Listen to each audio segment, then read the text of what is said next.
Nous sommes aujourd'hui avec Yves De Bruyn, le directeur du Délibule. Alors le Délibule, c'est un endroit particulier, 14 rue de la Loi à la Louvière. Alors, Monsieur De Bruyn, le Délibule, c'est un drôle de nom. Alors pour ceux qui ne le savent pas, allez, moi je ne le sais pas, c'est quoi exactement?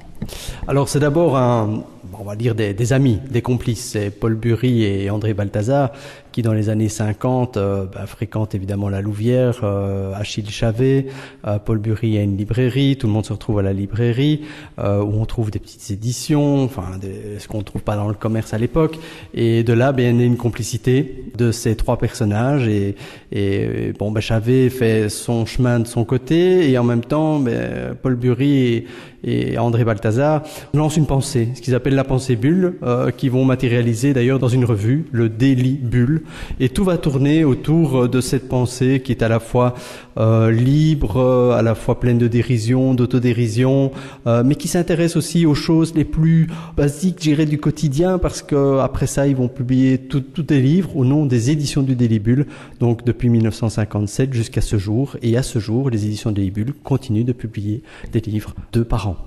C'est surréaliste. C'est surréaliste, ils n'aiment pas tellement le mot. Ils disent qu'ils ne sont pas vraiment des surréalistes, mais effectivement, il y a quelque chose de ça. La Louvière est entre les surréalistes de Paris avec Breton et les surréalistes de Tom Gut à Bruxelles. C'est vrai que l'ancienne route passait par là. On s'arrêtait à la Louvière à l'époque, les surréalistes en tout cas. On dit toujours qu'il y a une cassure entre les surréalistes bruxellois et le cercle de Tom Gut, dont fait partie Claude Galland qu'on expose ici. Mais avec cette exposition, Claude Galland nous a expliqué que c'est André Balthazar qui lui-même l'a envoyé à Bruxelles chez Tom Gut exposer ses œuvres dont certaines sont présentes ici. Nous sommes avec Yves De Bruyn et avec lui on découvre le Délibule. Le Délibule, c'est une institution culturelle à la Louvière, située ici à la rue de la Loi. C'est toute une histoire, ça n'a pas été simple finalement. Il y a eu des péripéties avant d'avoir ce musée, si tant est qu'on puisse utiliser l'appellation musée. Oui, effectivement, c'est pas un musée, c'est d'abord un centre d'archives. Tout est parti du fait que les archives de Paul Bury avaient été déposées en France, à l'IMEC, à l'Institut de la mémoire d'écriture contemporaine, et que André Balthazar avait ses propres archives, et justement, notamment, toutes les archives qui ont préparé les publications. Donc, il y a quand même plus de 300 publications de cette maison d'édition, des petits tirages numérotés signés, qui vont de 6,20 € à 250, puisqu'il y a des tirages de tête aussi. Et alors, justement, la question était de savoir est-ce que ces archives à lui allaient rejoindre celles de son ami Paul Bury, et puis tout à coup la communauté française s'est dit oui mais attention, c'est toute une partie du patrimoine louviérois, mais aussi par rapport au courant artistique et littéraire belge qui s'en irait, et aussi il ne faut pas oublier qu'il y a énormément de connexions internationales puisqu'on retrouve du Cueco, d'Antonio Segui, même du Fernando Arrabal, du Roland Topor, qui sont tous des collaborateurs du Délibule avec lesquels André Balthazar et Paul Bury ont entretenu une correspondance, voire même des publications. Donc à ce moment-là, en 2009, il a été décidé de créer, à la Louvière bien sûr, où est née la pensée bulle, qui elle-même au départ est quand même née dans une petite académie qu'ils ont fondée à Montbliard dans la botte du Hainaut, l'académie de Montbliard, où il s'intronisait d'ailleurs académicien, mais en dérision par rapport à la grande académie. Donc depuis 2009, on a hérité de 140 boîtes qui retrace vraiment l'histoire de chaque publication que l'on valorise ici. On a une base de données qui s'appelle archibule.be, on peut faire des recherches sur les documents que l'on a, les correspondances, les maquettes aussi, et régulièrement nous exposons donc 2 artistes où on fait 2 expositions autour de ces collaborateurs du Délibule, mais aussi des archives précieuses que l'on a ici bien à l'abri. Nous sommes avec Yves De Bruyn, directeur du Délibule. Alors avec lui, ce qui est bien, on va pouvoir j'ai envie de vous poser une question. C'est vrai qu'on se retrouve à la Louvière, ou même, je pense, au Hainaut en général, sur la Louvière ou Charleroi, c'était des villes industrielles où on pensait d'abord au boulot, c'était une vie très terre-à-terre, somme toute. Et finalement, ce sont des villes qui ont connu des courants artistiques parfois extraordinaires. À votre avis, comment on peut expliquer ça ? Je pense qu'effectivement, il y a la Louvière, on le voit, c'est une territoire de contraste.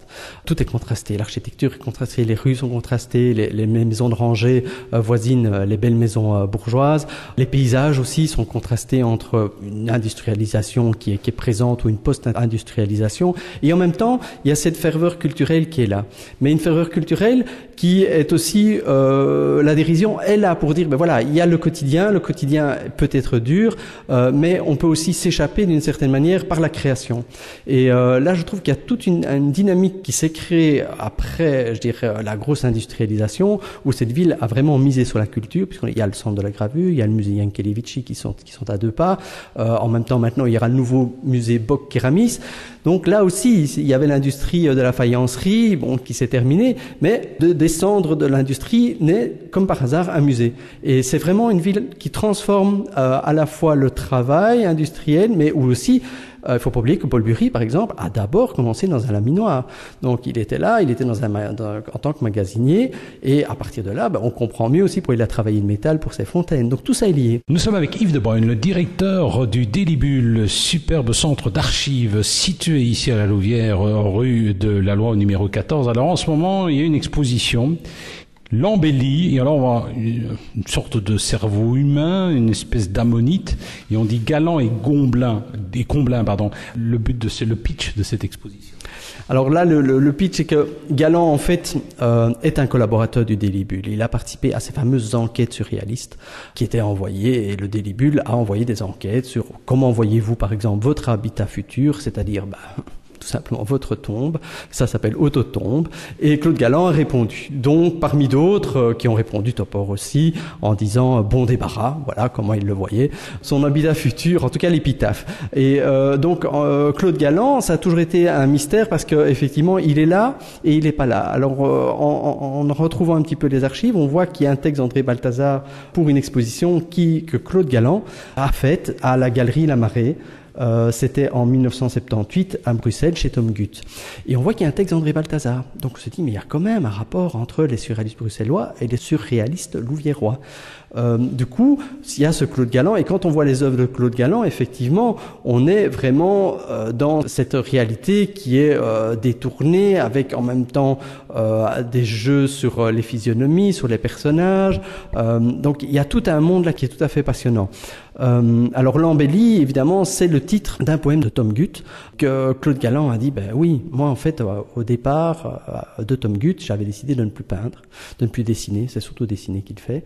Et puis voilà qu'avec cette exposition-ci, où on l'invite, parce qu'il ne faut pas oublier qu'il est originaire de Trivière, il habite dans la région de la Louvière, il a repris tout simplement son crayon et il a fait des œuvres réalisées pour l'exposition ici. Et l'autre, c'est son complice, c'est ce cher Obi Comblain qui est graveur, qui travaille d'ailleurs avec Claude Galland pour imprimer aussi des livres, et il y a 2 livres, 2 publications qui sortent à l'occasion de l'exposition.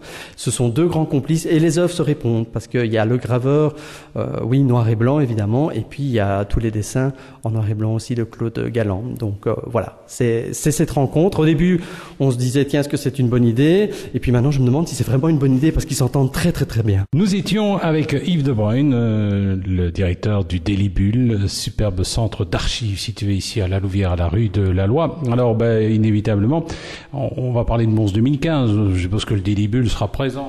Alors, on sera présent, mais en décalage. C'est pas pour rien qu'on est à la Louvière. Donc, il y aura... Délibule, le décalage, il connaît, hein. Tout à fait. Donc on s'est dit, comment est-ce qu'on va faire? Alors il se fait que les archives de notre cher André Balthazar, qui est hélas décédé le 22 août, donc le fondateur, Paul Bury, lui l'avait précédé. Donc là, il n'y a pas que les archives d'André Balthazar. Ici, on a les archives aussi de Roland Brucker et aussi les archives de ce fameux journal satirique montois qui est le Batia Morsou. Alors, il y a effectivement des collaborateurs du Délibule qui ont dessiné dans le Batia Morsou, donc c'est le bateau ivre, traduction. Et à ce moment-là, on s'est dit, mais qu'est-ce qu'on va faire pour Mons 2015? Eh bien, on va faire une sorte de contrepoint de Mons 2015 dans la satire du Batia Morsou. Donc, on va exposer du mois de janvier au mois d'avril les archives du Batia Morsou, comment ce journal s'est constitué, les collaborateurs, les textes et les numéros les plus percutants. Et à partir de là, va s'enchaîner la fameuse biennale Artour, donc biennale dans la région du Centre, patrimoine et art. Et là, on va présenter tout le travail de Roland Brucker autour du travail au noir. Donc au noir, oui, par rapport aux mines de charbon, donc l'Homo Faber. Donc voilà, il y a 2 expositions qui vont s'enchaîner dans le cadre de Mons 2015, et on sera répertorié parmi les agendas, bien sûr. Si j'ai bien compris, c'est Mons 2015 à contre-courant. Yves Vasseur, le commissaire, est au courant? Alors lui, il est au courant, mais on n'est pas labellisé, bien sûr. Donc ça sera vraiment un clin d'œil. Bon, on connaît le Bâti à Morsou, c'est un journal satirique. Je veux dire, tous les hommes, enfin toute l'actualité politique est passée au crible. Et Mons 2015 aura certainement aussi son lot. Merci. Donc, à découvrir absolument en ce moment, l'embellie, on dit Galant et Comblain, c'est à voir au Délibule, rue de la Loi numéro 14 à la Louvière. Vous allez sur le site internet, vous aurez toutes les informations dont vous avez éventuellement besoin.